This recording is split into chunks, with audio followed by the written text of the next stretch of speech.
Okay, it's James, and I'm here with Troy. Hello, Troy.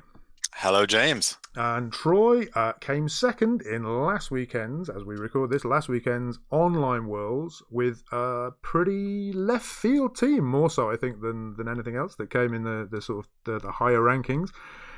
And Troy has kindly agreed to talk us through it in another one of our Dice Masters Chronicles, in which we're sort of trying to track the major meta teams of Dice Masters.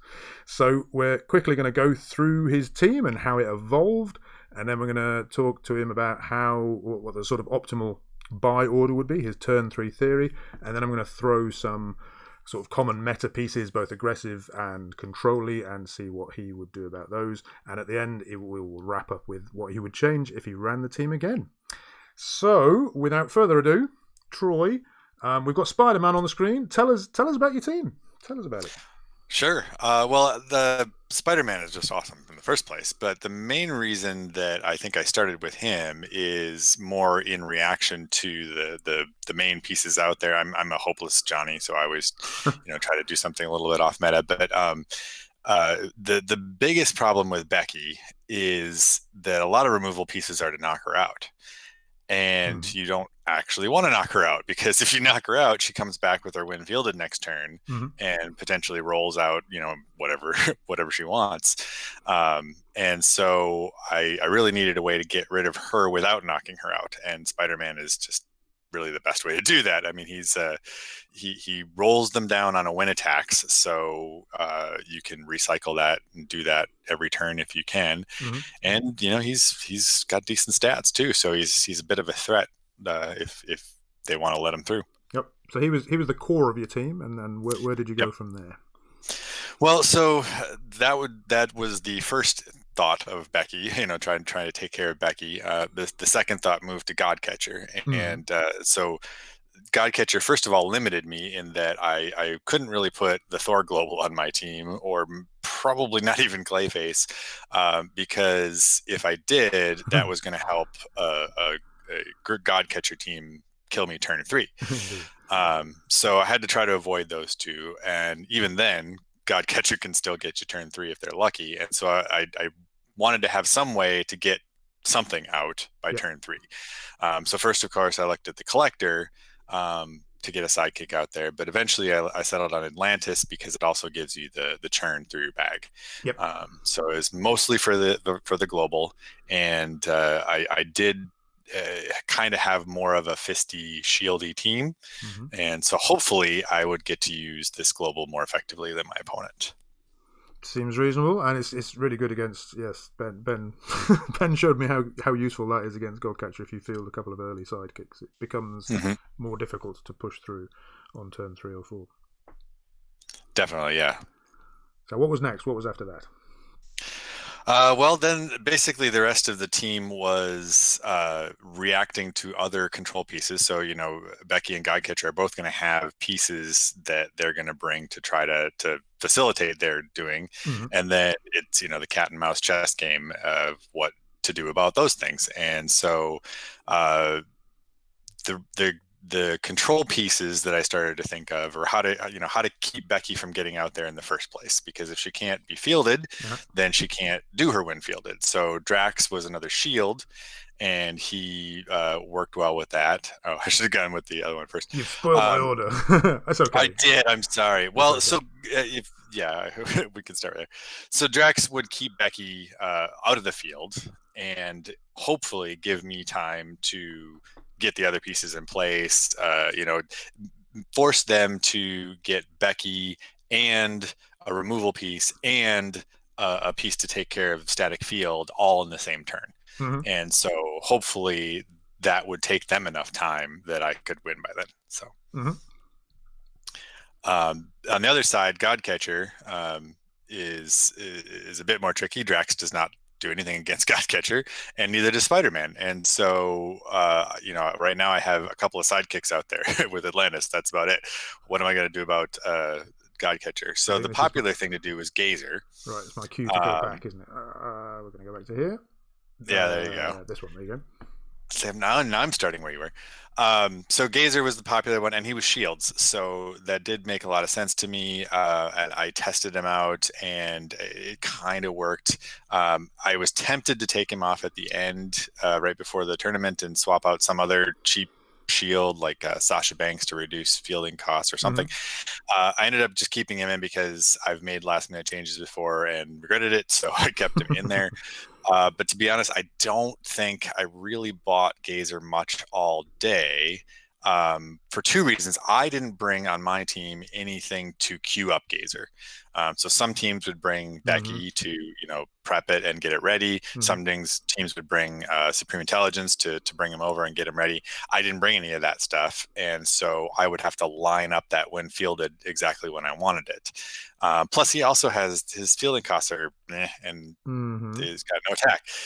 So more often than not, I opted for GRELL. GRELL I could get out basically right away. I could buy that first turn and either prep it if they brought me a prep global. I could use their Supreme Intelligence or whatever, but I could usually get GRELL out there before they got a god catcher or too many god catchers at least. And then if I've got a deadly GRELL, I can force their god catchers to block GRELL, and I can do that multiple times. So I can force all god catchers that might be out there to block GRELL, and they just disappear. And so that was my main. You're going to force them with. Hang on, we're going to skim past. Oh, so yes. Booker T. Who says pay a shield, target superstar must block this turn if able. Yep. So now that I've got a force block global, because in my previous tournaments I had mostly had a force attack global. So in the previous tournament I was running Doctor Strange with a lot of masks, and even on here I actually do also have a force attack global, but I've got a force block, and so can I use that, and can I add something else on the team that would take advantage of that? And I also need something for masks, because I have static field on the team. I don't want to get hit by a turn 3 god catcher without a static field, or Becky. So static field is there as a deterrent to just get smacked in the face really, really big by either of those two. So I need some kind of masks to be able to fuel static field. So I was looking through all of the 2-cost masks. Black Widow was definitely one that I looked at, the rare Black Widow that has the energize that spins down opposing characters, and if they're on level 1 they go to energy. But I'd tried a bunch of other ones that were clever, but Danny just really, especially with the force block global, Danny was just the best fit overall, because she's not only a 2-cost mask, she's cheap to field, and her ability makes her a threat, not just a threat. And I think this was most obvious in the game with Ben, but there's a couple other games. She really disincentivizes you from fielding your sidekicks. And so if I've got Danny around, it helps to make the Atlantis Global more one-sided, because if they're going to field a bunch of sidekicks, then Danny's going to force those sidekicks to block and re-roll them, and a sidekick has a 1 in 6 chance of coming back instead of a 3 in 6 chance like a character card. And so most likely, it's going to be 2 damage. Yeah, she's like a little mini Becky in that sense. I think it's really good. Sorry, go on. Yeah, I think I used her more as a offensive piece than a defensive piece in that sense, because I wasn't really using her to remove other pieces that I didn't want out there that much. I had other pieces for that, and I don't like 50-50s. Some people love the 50-50s. I don't like I don't like that much chance. I'm good with a 16% chance of it not working, but I don't like 50. So I would definitely mainly use her for onside kicks. Okay. Right. And I think we had spoken about Drax. You mentioned already. Intellect Devourer was the next one. Yeah, that was probably the last piece that I put on the team. I think I had a couple of other, even Clayface was in there for a while. But basically, since I was hoping to be fielding lots of sidekicks with Atlantis, the Intellect Devourer helped me to flip that back into energy, which made Atlantis more attractive to me because I could keep churning things through. Granted, I'm giving that to my opponent too, but if they're getting rid of their sidekicks, then I'm not so sad, Yeah. because then I have a better chance of swinging through with some damage. And with a thin field, it's gonna take them longer to get through their bag to get back to whatever I might have just rolled to energy, which hopefully was their favorite piece. And then I suspect next is static field, which we have mentioned. Obviously, that helps you pull back your Spider-Man when he attacks, for example, or Yeah, protects you from rampaging god catchers early on. and that was the main thing, really. I was almost tempted to leave it off and lean on the force block global to keep Spider-Man there. You can just force a sidekick to attack or something, or force a sidekick to block. I mean, even though they could, block with more and potentially get him or whatever, or block with a deadly character. There was all sorts of that stuff, but it was really just, there were too many times where if things didn't go right, you got smacked in the face with a, turn 3 god catcher, or you got that sidekick that got left in the field and Becky's going to hit you for 15. I just needed it. It's an interesting choice because your next card you have, I think it's going to be Black Widow, right? Yeah, you've got a force. Yes. You've got a force Yep. attack, and Yep. This is interesting because with the last video we did was Peter's Green Lantern team, and he also had, if I remember correctly, he had Doctor Strange as the force attack, and I think he also had a force block on the team. Sorry, he had Yep. he had static field on the team, and it's an interesting combination to have both a force attack, which you might think of as getting rid of stuff and letting it through, and then also providing your opponent with static field, so they, if they remember to hold on to the masks, they can pull back the stuff that you're trying to get rid of with the force attack.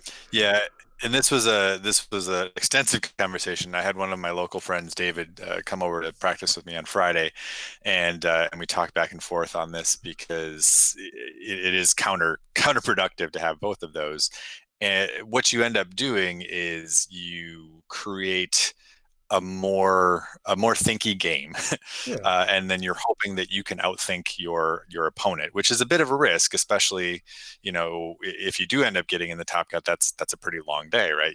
You're going on 7-8 hours or whatever of play, and it's a lot easier to make a mistake, and you're just kind of counting on the fact that you're going to make less mistakes or none than your opponent.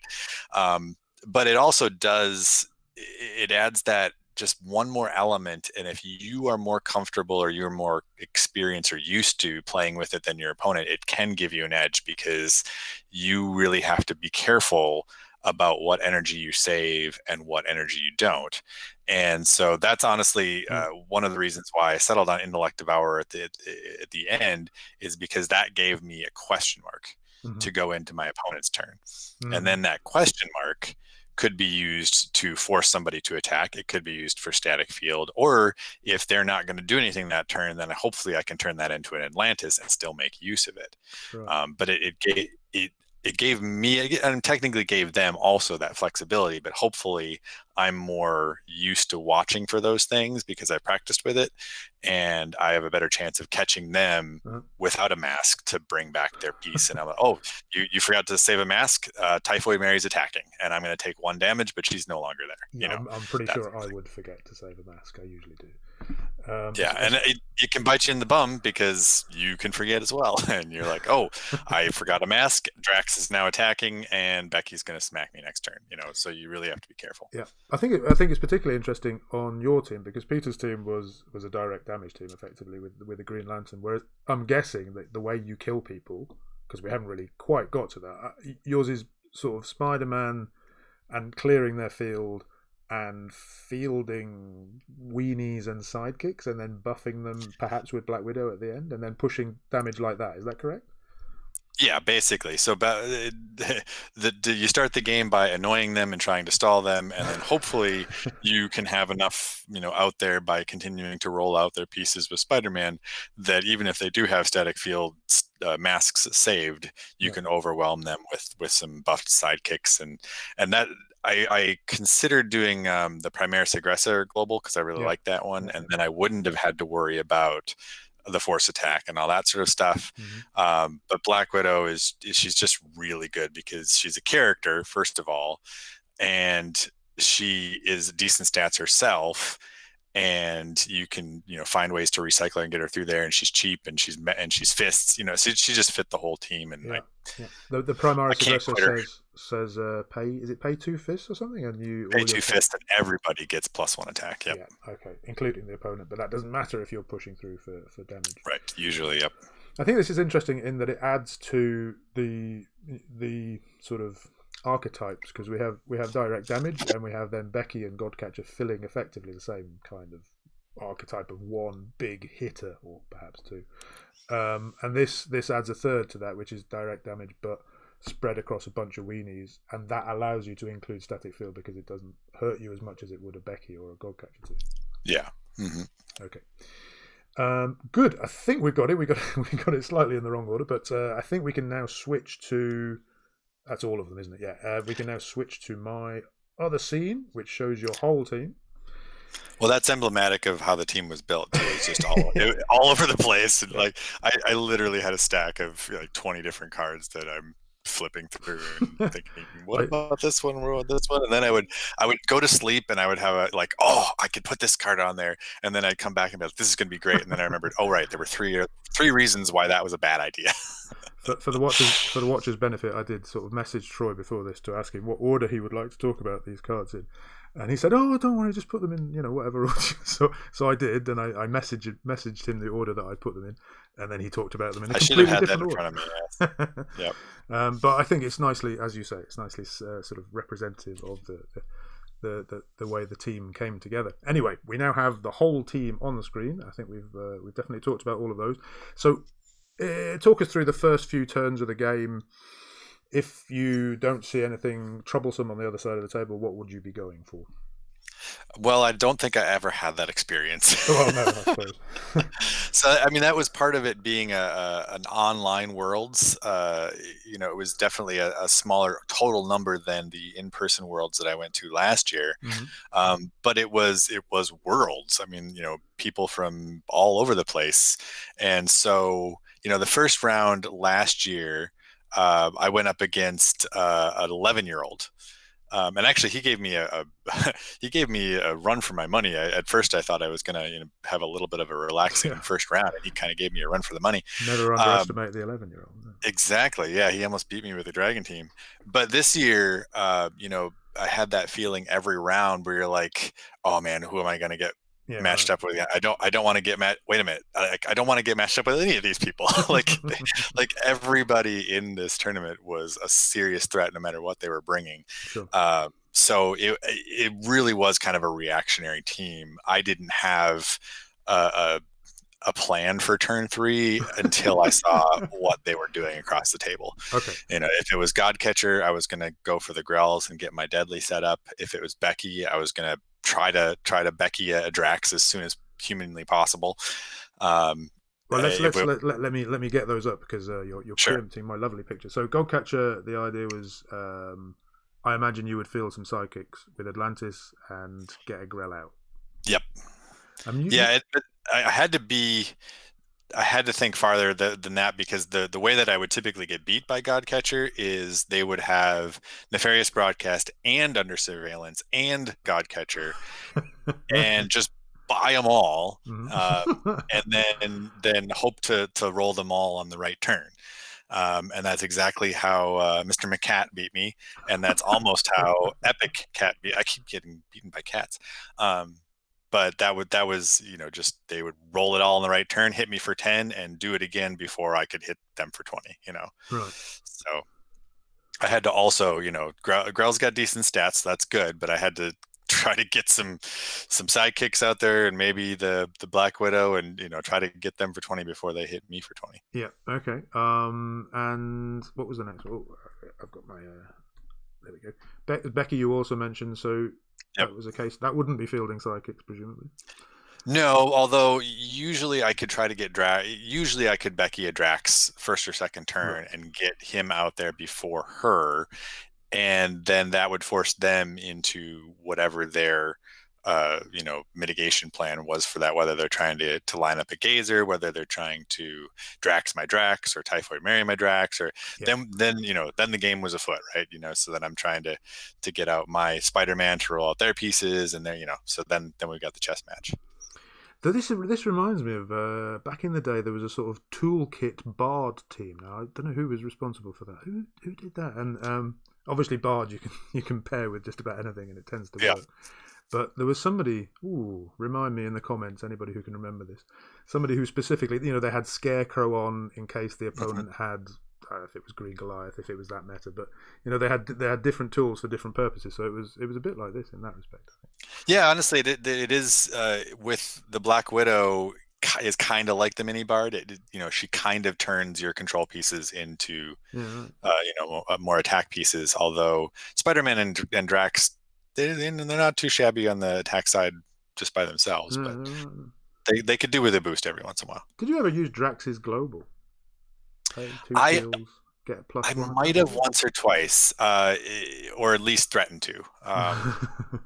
So yeah, I think once or twice I could have either used Drax's Global or just fielded another sidekick before I attacked or something. But it was there and I was aware of it, but it didn't come up as much. I just wanted to say that the other day somebody was complaining about Drax being a shield, but the way I see it, Drax is physically restraining somebody, like holding them back, like I'm sure there's a wrestling term for it, but some kind of double arm lock suplex thing, whatever it is, and keeping them out of the field. So I think shield is perfectly appropriate in that. It worked for it definitely helped with the shields and fists on this team. So if I missed the Drax, I could hopefully Atlantis. Sorry. I think the next one maybe. Oh, it's Danny. Danny, as I mentioned, is a sort of mini Becky, and presumably they could do the same thing to you that you would. And we've also got Spider-Man in here somewhere. Is he the next one? Yeah. I best not skip ahead. That's gone wrong already. But so what happens when they have the same tools that you have? Is there anything you can do about that? Yeah, there definitely can be a bit of a Danny off. Who's going to get the Danny out first and try to roll out the other Danny or whatever. I typically had a bit of an advantage in that scenario. You basically just would neither of you try to field the sidekicks. So as soon as you Atlantis, you would spin that down to something with an intellect devour to keep your sidekicks out of there. Mm-hmm. And then I could hopefully get to a Spider-Man, before they could get to something else to pair with Danny and then roll their Danny out. And then so then I have a Danny and a Spider-Man and they don't have anything, hopefully. So okay, all right. How about last episode we spoke to Peter with his Green Lantern team. Now that does direct damage, but I think I was more including this for the fact that because you have static field and that those kind of teams have enormous numbers of masks going on. So how was that? I did think about putting him on the team, but the 5 cost I never. You never. I rarely had 5 that I would want to do. I maybe I've been playing against Ben too much, but I would probably rather ramp, with the Atlantis Global than reach for the 5 cost. Yeah. But he definitely was the probably most annoying to play against, just because they have masks for absolute days, and I don't have a lot of direct damage on this team. And if they don't field sidekicks, then Danny's going to do nothing. So it's just it just takes forever because nobody's going to be doing any sort of damage for a while. Did you manage to beat them? Because I suppose they can ramp up to, once they've got their masks, they can start doing their damage, whereas you're still chipping away with Danny on a 50-50 2 damage every attack. Yeah, exactly. Yeah. So the way that I could typically beat them is because they brought static field and I brought static field. And so between Drax and Spider-Man, it can be very difficult for them to get Green Lantern out at the right turn. I mean, maybe they'll get him out, and I think Peter might have swung for 5 one turn or something like that. But next turn, he's getting rolled out by Spider-Man. The next turn, and so as an aggressive player, I wasn't. I kind of forgot about the control. Yeah. Yeah, exactly. But so really, you just have to wait until the other person has a bad roll, a bad turn, and doesn't roll 500 masks, and gives you a chance to sneak through with some of your characters. You see, And that, this is where yeah, go ahead. I couldn't play this game. Sorry to interrupt you. I haven't got the patience. I admire your patience. Yeah, and I like with in Peter's game, I think he tried to mitigate the Spider-Man by letting him through a couple times, but that ended up being enough to get me close enough to be able to swing, because I think he took 15 damage from Spider-Man over the course of the game. So okay, I think there might be a couple more. What have we got? Oh, Thor, yeah, the other major win con. Did you come up against many of those? I actually didn't. I never saw Thor all day. Uh-huh. But I don't know that I was as worried about Thor, and maybe that was unfounded. But the ability to roll Thor back to energy and make them cycle through a 6 cost is, definitely slows that team down. I didn't bring Black Widow agent to reduce that or anything else, so I would be at risk of getting smacked in the face, during that one turn quite a bit. But yeah, I didn't see him all day. Okay, fair enough. I think, is that the last one? I suspect that's the last one of the nasties that I wanted to present you with. So we're going to talk about other ideas. Actually, I'm gonna if the viewers will excuse me. Oh no, we had Spider-Man, but we did talk about that already. Oh. Yeah, I don't think I saw that many opposing Spider-Man, or if I did, he wasn't bought as much, because I don't remember having to deal with him on the other side as much. Yeah. How about Drax and Typhoid Mary? I think they're oh, definitely. Yeah, I definitely saw Drax a lot, and Typhoid Mary a few times as well. Yeah. And in those cases, you would spin them out, or you would stop them with your own Drax, presumably. Yeah, hopefully I was able to get Spider-Man out. If they had a combination of Drax and Typhoid that could keep both Spider-Man and Danny at bay. I still had GRELL that I could force attack them in, or force block them into, either one. Or honestly, most of the time it was trying to catch them on a turn with a force attack and force Typhoid Mary to attack with one. Right. Yeah, you've got all sorts of it is really a toolkit thing, isn't it? Okay. Yeah. Worst case scenario, if I need to knock him out with GRELL, my GRELL is going to roll back with maximum 1 fielding cost, and Drax and Mary both have potentially high fielding costs. So at some point, that's going to turn in my favor. Okay, so you're playing the long game, I think it's fair to say. Yes. There wasn't any way. I didn't see any way outside of Godcatcher or Becky to play the short game. Yeah. Okay. Now I think we really are onto sort of alternates for your team. So I mean, one thing I wanted to ask you before we go on to your ideas is, did you not think about including something which would temporarily stop your opponent's ability to use your static field, like Eddie or something? I did, yeah. And Istrid Horn was probably the one that I thought of more for the fisty, shieldy synergy. Yeah. But I do think I had Eddie on one version of that. And that's where I said if I tried it again, maybe I'd try one of those instead of Gazer, since I didn't really buy them. But I was a little bit nervous to take off that 2-cost fist or 2-cost shield character. I mean, I still had Atlantis, but I was a little nervous to take that off, the night before. So fair enough. Okay.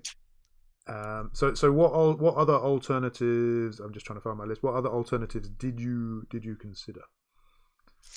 Well, the main one that I actually considered from a direct damage standpoint, because like I said, this doesn't have a whole lot of direct damage and I can get stalled out, was Orbital Strike, actually. You've got right out of order, Troy, haven't you? Sorry, I didn't pull this up. Yes. But this was kind of before one of the other swap outs I could have done was put Kate Bishop for the static field global and then use this as my other basic action. And this would be for basically the Green Lantern matchup, right, where nobody's able to get through because there's just masks for days. And my characters would tend, hopefully, to have a higher overall attack, especially if I could maybe field a Black Widow before doing Orbital Strike. And especially with the masks, it doesn't really matter if half my field gets KO'd. I can probably just save myself by static fielding, and at least get enough to make some progress. But it's such of course, a Hail Mary. yeah, it is. But when it pulls off, it's so satisfying. It's I just as you talk, I'm in awe of you, because there really is, on so many levels, no way that I would run this team. I couldn't. I would never do that, and I definitely wouldn't. I don't play the long game ever. Yeah, it's good. Okay, it's good to see variety. Different styles. Yeah, indeed. What else? Apart from Orbital Strike, I think the viewers have seen a couple already. You should just go to whatever the next one is. So I'll go backwards. Clayface. I should have just led on this. Clayface. Yeah. Sorry about that. I'm way too off the cuff. I mess up people with plans. So Clayface obviously is a favorite, but and he would help in many ways on the team, but you run the danger then of double Clayface against a team that you don't want to have double Clayface. So Godcatcher might hit you turn 3, or even it would make the Green Lantern team almost impossible. They would have 17 masks every turn with double Clayface. Okay. So, and I think I heard Peter talk actually, or maybe it was somebody else, about what they would do differently and putting Turk Barrett on the team. That was Peter, yeah. Yeah, and especially with double Clayface and Turk Barrett, that just kills anything, because even Spider-Man is going to die at that point. You did so many masks to use. Yeah, fair enough. What was the next one? Oh, anger issues you mentioned. Yeah, and so especially with Black Widow fists that I'm hoping to have, it's really nice to have a fist pump global, or any pump global really, but hopefully fists, to get that extra damage in, because there were several times throughout the day where I just barely had enough, like exactly 0, and there were plenty of other times where two damage away and you can't swing yet or something, and so I wanted it, but I couldn't make room for it. Fair enough. Yeah. Pump. I can see how that would be helpful. Okay, so we skipped through Orbital Strike. We've mentioned next one was Angela. Yeah, and she's another decent statted character had to have out there to put some pressure on. Yeah, right. But really to protect against Becky rolling out your characters, that's the main thing. I don't think I saw her throughout the day across the field, and I think it's just because there's just not that many aggressive wind-fielded attacks. I mean, she really would protect against Drax and Typhoid Mary and all that sort of stuff as well. But from a control standpoint, you still have to deal with Spider-Man and Danny and that sort of thing. So she doesn't really protect you against control. And I think if there was more wind-fielded damage type stuff, you might see her more. But or if she fitted into wind conditions more, like Madame Mask used to do with Nobby. Yeah, as a bolt, she wasn't quite synergistic. Yeah, she's the classic 11th card at the moment, isn't she? She's like, you would consider her and then not put her on the team. I'm still interested to try her, because shutting down all the wind fielders can really wreck some teams. Yeah, maybe the other Angela would be interesting with Spider-Man, right? I did try that as well. Yeah, not seriously, but that, giving all of your characters infiltrate doesn't matter if they get taunted. Okay, I think it was one last one, which was Pip the Troll, Contagious Debaucher. Yeah, I did really want to put him on there, because so many globals. There's so many globals going around. He's very disruptive, and when I did use him, I think it was in the UKGE, when he got out, he was annoying as all get out. You meant the 4 cost, didn't you? Yes, I did actually. So this 5 cost. Yeah. I should point out, in my defense, I did ask if he meant the 5 cost, and he didn't mean the 5 cost. He meant the 4 cost. It's the Oracle. Okay, so ignore the text on this. It's the one. It's the modern Oracle. Yes, because I played her in UKGE, and he did work really well. On that team, I was set up to put him out turn 3 and just disrupt the other person's globals, and then I get all the globals for free, basically. Right. And it can be really disruptive. But if he doesn't roll turn 3, then then you're really on the back foot. Yeah. And he's got such low defense that he's fairly easily pinged out, especially if they've got like a Turk Barrett or something like that. He's no Oracle, is he? No, what did she have? 3, 4, 5 on the back or something? Yeah, she was much safer when she got out there. Yeah. Yeah.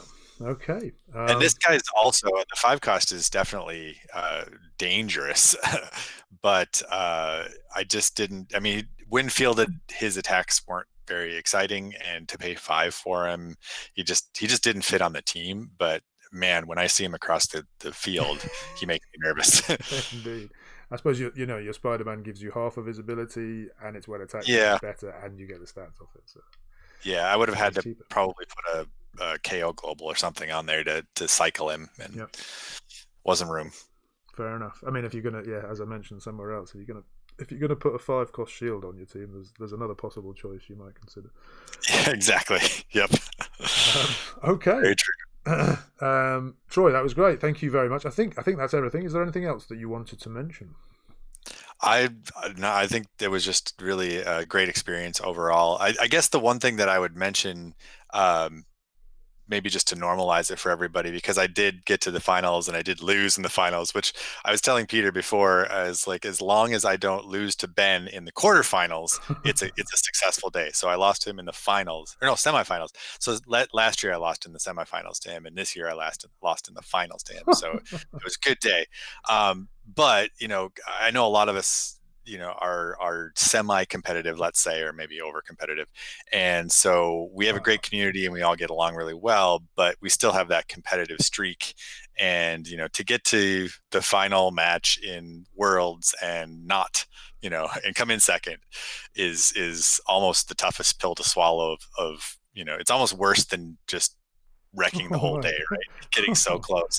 And so I just wanted to kind of normalize that feeling, because I'm sure everybody, not everybody, but many of us have done that, where you're just worthless the next 24 hours at least, because you're replaying, how did I miss that? How did I forget that Danny was coming, and how did I leave all those sidekicks out there? And what if I had done this differently? And you just, you kind of beat yourself up for the next couple of days. And it did. It took me the rest of the weekend basically to kind of recover and get back to, in the grand scheme of things, it'll be fine. I'll live. I'm glad you've recovered. Yes. Okay. Thank you very much indeed, Troy, for joining me and for talking us through your team. It was extremely interesting, and I hope the viewers have learned as much as I have from that. If you enjoyed the video, please do stuff like liking and following, subscribing, that's the word, and also clicking on the bell icon or something, which will apparently allow you to get notifications when we release new videos. So please do all of that, and thank you for watching. Thank you, Troy, for coming, and bye bye.